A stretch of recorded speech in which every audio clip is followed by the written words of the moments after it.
Друзья, я не понимаю одну логику. Вот когда мы задеваем честь Сталина, Ленина, в общем, Советского Союза, называем Советский Союз совок, то, что там все было плохо и так далее, да?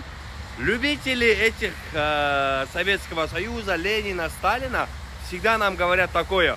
Человек, который не помнит свою историю, это не может думать типа о будущем, историю надо знать, помнить и так далее. 9 мая, например, да, говорят, это наш праздник, мы должны все это рассказать детям, чтобы наши потомки помнили, за что воевали деды и так далее. В общем, боготворят полностью Советский Союз. Окей.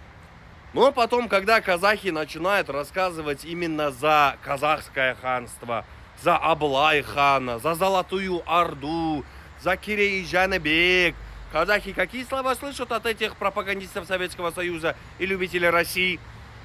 Зачем вы прошлое помните? Зачем вы в прошлом живете? Живите настоящим, думайте о будущем. Что за двойные стандарты? Советский Союз, то есть мы должны помнить, а свою истинную историю казахов мы должны забыть, да, получается? Запомните, любители совка. Казахская история – это не Советский Союз. Советский Союз в казахской истории занимает вот такое вот место только, да? А история вообще казахов начинается с времен гуннов, саков, Золотой Орды, с времен Чингисхана и так далее.